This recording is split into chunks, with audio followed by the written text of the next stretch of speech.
I was born in France, 1931, April 15. In 1940, well, we lived in a farm over there, like 1940, the Germans invaded France.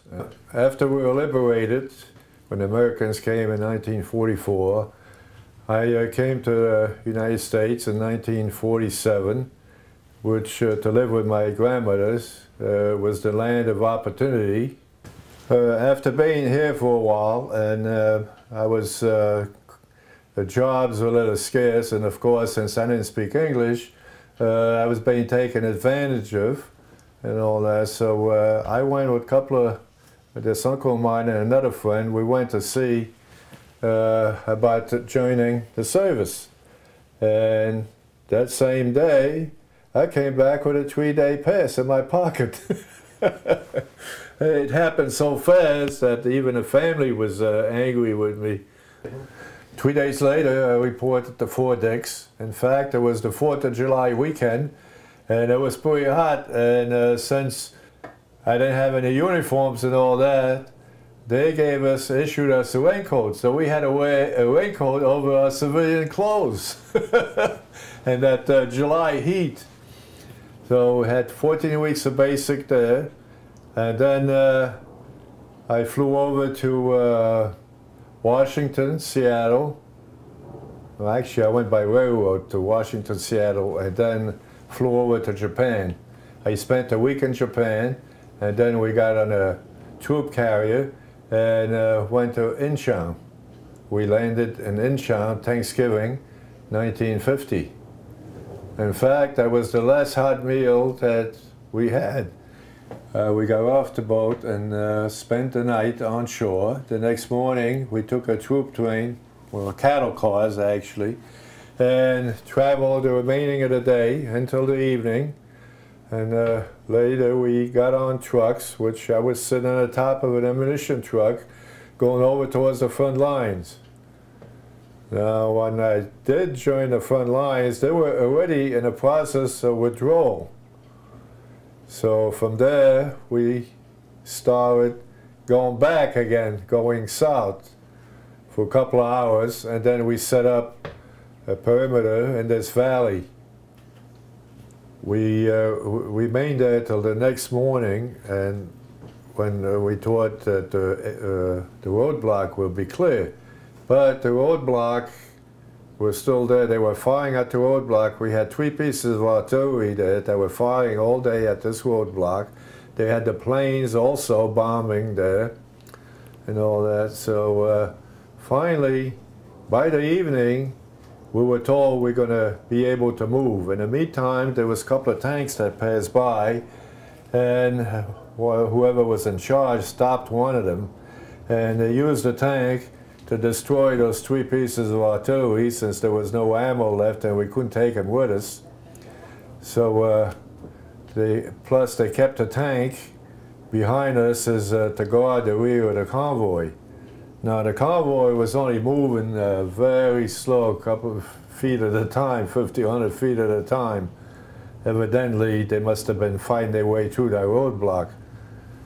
Well, when the convoy did reach the roadblock, that's when the bugle blew and we got attacked from the whole length of the convoy.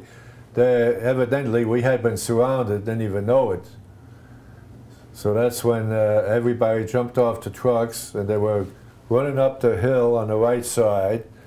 I got on the truck to recuperate my cargo pack. I had 25 clips of ammunition there, so I grabbed that can of sewage, and as I jumped off the truck, I saw the tank go up in the air. They blew up the tank. They hit that tank. And I started running up the hill with the rest of the guys, and we were getting shot down like rabbits, actually.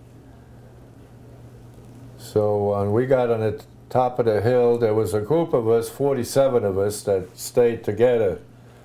Now, we followed this first sergeant, the 47 of us. Some of the guys remained there the rest of the night, and they were fighting.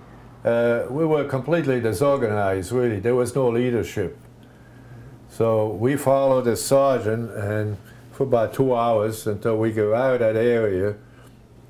And then the next morning, we stayed put the whole day, and before nightfall, the sergeant thought that by breaking us up into small groups of 7, some of us may be able to make it back.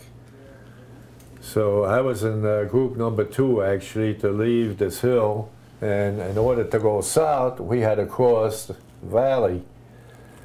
So just as he also told me to take charge of this group, which I didn't even know where I was, actually.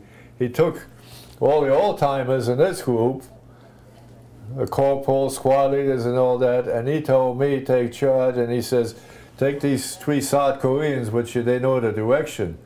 Well, we were in group number 2 to go down the hill to cross the valley, and we got not quite halfway. All of a sudden, we got challenged, and they opened up on us. When we got on the other side, there was 4 of us left.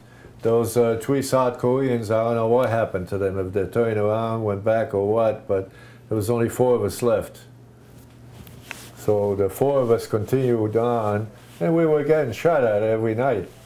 We tried to travel at night, but it was a long haul because, you know, you had all these mountains and all that, so it took a long time. And by then, our lines had withdrawn so far, you couldn't even hear the small arm fire anymore. That's how far back we were. So the 5th day, we got another guy got separated from us. We were getting shot at. And then the 7th day in the morning, another fellow got separated, so there was 2 of us left out of the 4, actually. And being just the 2 of us, we decided we were going to try to get something to eat. We saw a farm on the bottom of this mountain, and we watched it for about half hour. We didn't see anything going on, so we decided to go and get some food. So I went in first. He was behind me, about maybe 30, 40 feet away from me with a carbine. Actually, that was the only weapon we had left at the time. We kept the carbine since we had about 300-400 rounds of ammo for the carbine. And my M1, I only had a few rounds there. I destroyed it completely, so they wouldn't be used.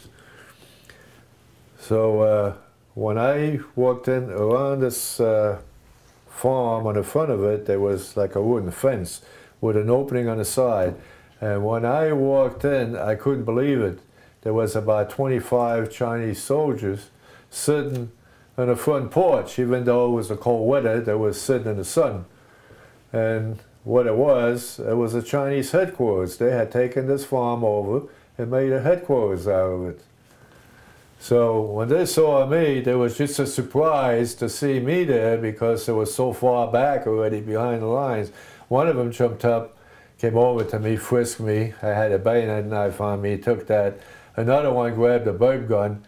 By that time, my friend turned around and started running up the hill, but the Chinese with the bulb gun challenged him. He had to drop his weapon and surrender.